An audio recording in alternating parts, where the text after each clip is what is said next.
nabulira ku street nembulira mu makomera nembulira mu malwaliro nembulira mu butale nembulira dowa to dowa buli stage yanjiri je boogera ko mutu wange anti kati ndi mu kubulira njiri ndi bwenti ne bwenti nsobola mu advise kubanga eyo naliyo ekyewunyisa nti buli je nali sali nanga hope yakudda ku stage eddako bwoba obulira mu makomera tolowooza nti oligenda mu butale abamakomera be baba kuli ku mutima bwoba obulira mu balwadde mu ddwaliro tolowooza nti ate oligenda ku street abalwadde be baba bakuli ku mutima but gradually natuuka ekiseera nenva ku street nga ngenze kukola mu media station yemu media eyo saagigenda mu nga ngenderedde nti ngenda kusabayo mulimu kubanga nze okuva edda ndi hasola nali nkola mu butale nekolera emirimu gyange naye newabaawo media house nga ereeta byakirokole byokka radio ya Pastor Serwadda bagiyita Impact FM kati Impact eyo yankolera nali siri muntu ayagala bintu bya secular kati nengula essimu mu 99 nengula essimu abaana be nakolanga nabo bonna ne banvuma naye nga mpulira nkoyo okubulira enjiri mu butale wokka essimu eno nagigula kati nyanukula kibuzo kyo nti ready yeno entandikwa yayo simu nakizulanga mukama agenza nyongera revelation bambuzize ebibuzo bingi ku street ne binyamba okwongera okumanya Bible kati nga manyi nti ebibuzo bino byenyakunukulira mu bantu basatu bana binzo okwanukululwa abantu 15,000 ba mutwalo so when I discovered the gospel media house nentandika okubakubiranga essimu naye nga bwe mbakubira situmira nga mbakubira essimu abali mu show yonna eya entertainment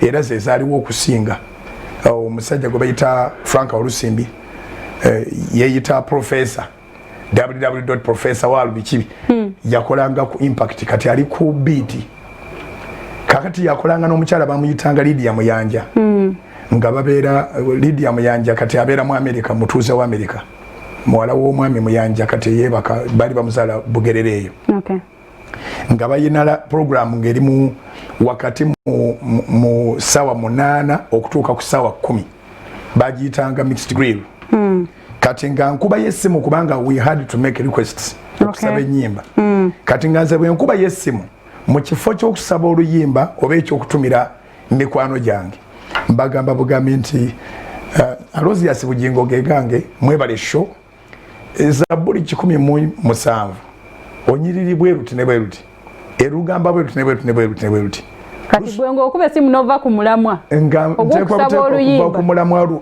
lwanjiri nga ndi mu kupushinga kiri kino kyobuuza nti natandika ddi okulowooza natandika okufuna obulumi mutima gwange nga kati singa kati bwe tuli wano ene emboozi gyombuuza tuli basatu wano fekka ngo mpozi n'abakamera n'abali mu control room singa tetubadde ku TV singa byonna bikoma wano naye waliwo abiwulira ali inspired by all means so nawuliranga obulumi okuba nti ebigambo ebyamagezi ebikyusa obulamu mbigambye abantu batono kwe kutandika okwesa media yoli nga nkubayo simu kati mukuba yesimu mukama nampa favor abantu nga balemeredde okwagala bali ababatumira n'ababasabira ennyimba ezibanyumira nga baagala nze agaba ennyiriri era nga bwe nkuba essimu naali mu studio yeewombeekako naye nga tibamanyi bwenfaanana ndi eyo mu butale ndi mu byange essimu yange nga tewali muntu alina namba yange nti anankubira era bannange banjerega ne bangamba kale oyonoona ssente n'ogula essimu jjukira twalinaga business items nnyingi nga essente z'essimu capital wa muntu ate nyongerako airtime akaseera ako tekaali kangu ng'ogula service fee wagumu mu 8 oyo si airtime temwabiwulirako twalinanga service fee ng'essimu yeevaako nga bulaba OTT ndoze kyokulabirako kyembambawa OTT bw'aba yavuddeko kati osooka n'olowooza essimu yo kyeyabadde kati service fee bwe yaggwangako torecevinga tokuba ng'okwata gumu 8 n'ogula kaadi n'ogikolokota n'ogisaako ku ssimu ng'eyo si airtime ng'eyo service fee kati ate n'otoba okunoonyeza airtime naye nga service gumu 8 gukutwala omwezi ng'oli connected eyo gye tuva mu masimu kati nga ngula service fee abaana ne baseka naye nagenda nfuna favor mu following ya impact etali ya bulijjo kubanga enyiriza nagabanga nakati ndi muntu ayina enyiriri zange wano enyiriza nagabanga nga bakeberawo nga weziri ate akaseera akatono ako kenyina saamalanga budde bwabwe it was 1 minute or 2 minutes kuba nakizula nti omuntu yenna yagala okwogera ku ssimu osobola okumalayo ebintu byonna byoyagala okwogera mu sekendi za 3 oli obeera omubuuzizaako nga n'ebyomubuuza abizeemu era nga naawe byobadde omugamba bimugambye kizibu nnyo okuweza eddakiika bw'oba oyogera sensi ku ssimu era kyekimu ku nsonga lwaki sikwata amasimu abantu tebamanyi kukozesa amasimu tebamanya nti bwe bakubidde baba ne bye bakola ebirala ebintu byandikubulidde mu sekendi za 2 byagala ddakiika 11 neeyigiriza obutakwata amasimu nze nkuba era buli gwe nali nkubidde ku ssimu akimanyisirwa ku ssimu so nali manyi ogamba nti mukama yebazibwe mwebale show etunyumira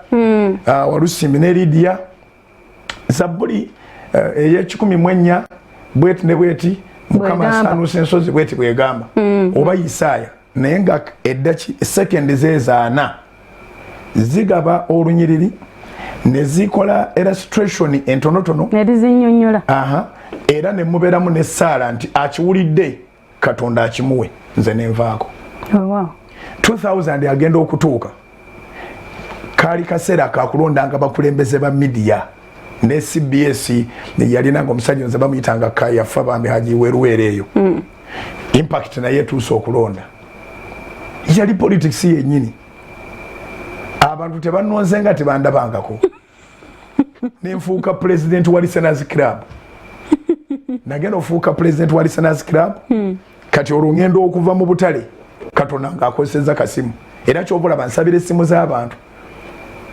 abantu tebamanyi lwaki nkola byenkola Pastor ofuuka president nova mu butale n'ogenda ku radio nfuuka president emirimu gy'oba president ne giyizitowerera emirimu gyange naye nga gino egizitoyerera emirimu gyange tegirimu wadde ekikumi eki tolina kyojjamu ofiisi eyo tebeeramu wadde ekikumi wadde ku medias endala wabula ofuna emikwano. Pastor, waliwo driving force apart from kuba nti wali oyagala enjiri oba eddoboozi lyo ng'oyogera ku Mukama lituuka eri abantu abangi, walina passion for the media? Media ogiwulidde gye ntandise nayo essimu yeri media yange esooka naye nga bwegambye nti buli stage gye nabeerangako nabanga simanyi nti naagenda ku ndala saamanya nti ndiva mu kubulirira ku makomera kati nange saamanya nti nkuba essimu ku rediyo y'abalokole gye nzudde ng'ekyo kijja kunviirako okubeera presenter w'oku rediyo eyo okufuna passion y'okukola media nagifuna kati ntula mu ntebe nga ndi presenter era nakozesa I maximized the time that I had on that media.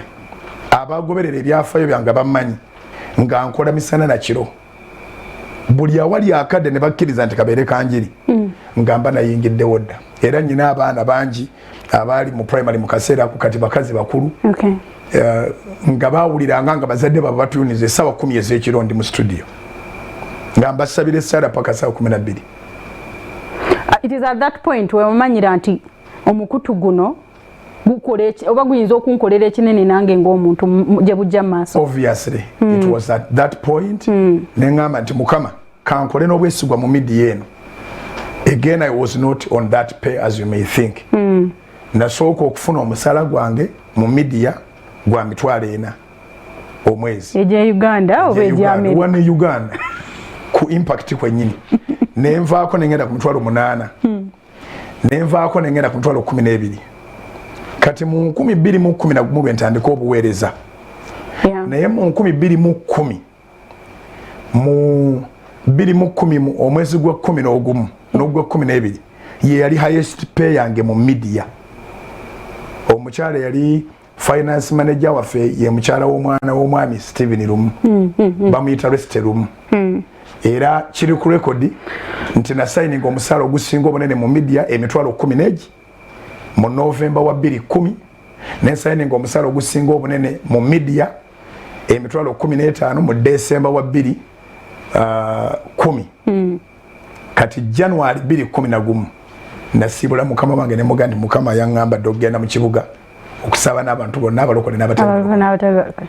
So bwento bwenfuluma media nga highest pay yange ku media mitwalo 15 naye nengenda nga ebyoto byange byonna byetolera ku media era nga media nzikiriza nti esobola okukyusa obulamu bw'abantu nga nyina okukkiriza okuli mu Romans chapter 10 verse 17 wagamba nti faith comes by hearing and hearing the word of Christ.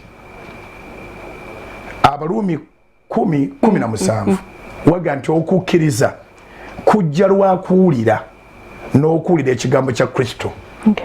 Kakati nga maze okutegeera nti ne bwe ndibanga nfudde tebandabye nyina kyenjagala bawulire tebeetaaga kundaba. So a TV is a surprise, but a radio is a vision. Oh wow. Actually just there Salt Media etandika obuweereza HPM etandika Salt Media etandika katu ekinyusi kyennyini okutandika media house mu Uganda. What does it take?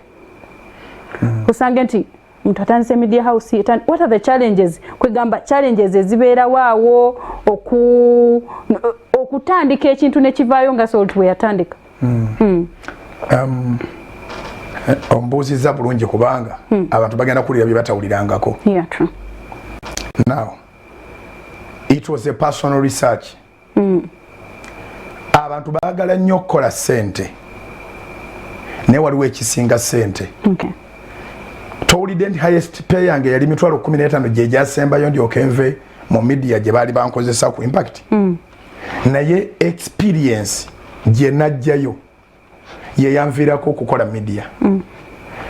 Sisobola kugamba nti waliwo consultant gwe nagendako ekibuuzo ky'obuuzizza tewaliwo omuntu gwe nakibuuza ampe ku magezi engeri gye naakola mu media. Kye nakola kwe kubeera nga neetegereza nnyo n'amagezi gange gonna era nga nsevinga mu bwongo bwange. Mukama wange bw'aba ayogera ku UCC kubanga obwongo bwange bwali bwagala media. Mukama wange bw'aba ayogera ku returns. Mukama wange bw'aba ayogera ku requirements zaabwe biki bye baagala for license. Mukama wange bw'aba ayogera ku wajja bajja ebyuma.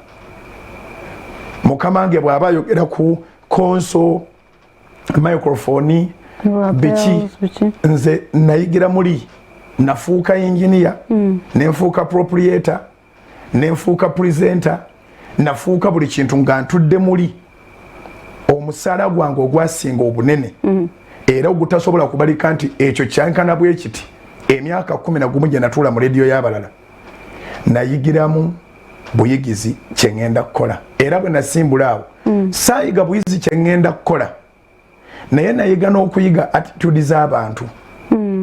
Nalabanga abantu nga bamuvinga in and out okubuuza engeri gye banaatandikamu ebintu.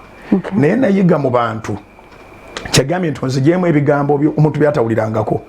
Abantu betwagala okwebuuzaako batuwulire bwe tugenda okutandika naddala nga bali mu field tebaagala kutuwa kintu kyenkanana kyabwe ekikifaanana oba ekiri kivuganya. Wakiri akozesa ensobi. Akozesa nsobi.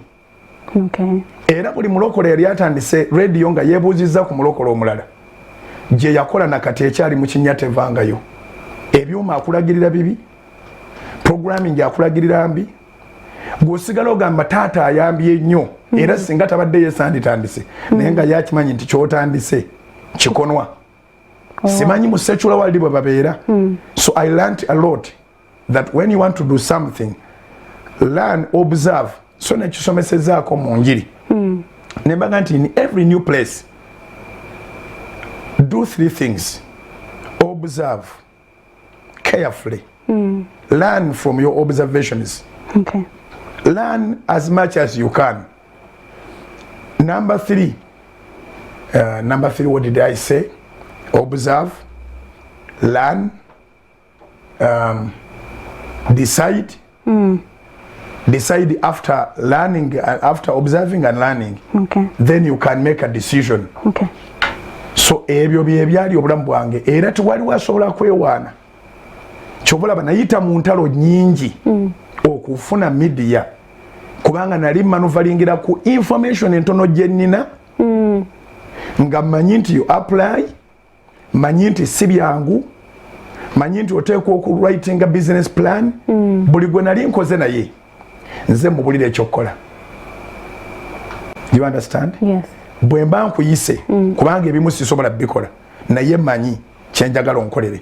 Nkugamba njagala onkolere business plan, njagala onkolere projections, bwezi ne kati gwe njagala obyalayininge in a professional way. Naye bwe mbitunula musobola okumake nga negamba ddamu okole bwoti ne bwoti wadde mbasobola bikola. So tewaliwo ngeri ndala gye natandikamu okujjako okuba nti natuula ne neefuula student ne bwe batandinsasudde nandisigaddewo. Era njagala nnyo okubuulira abavubuka baleke okukola ssente, bayige buyizi mirimu, ssente zibasangeyo.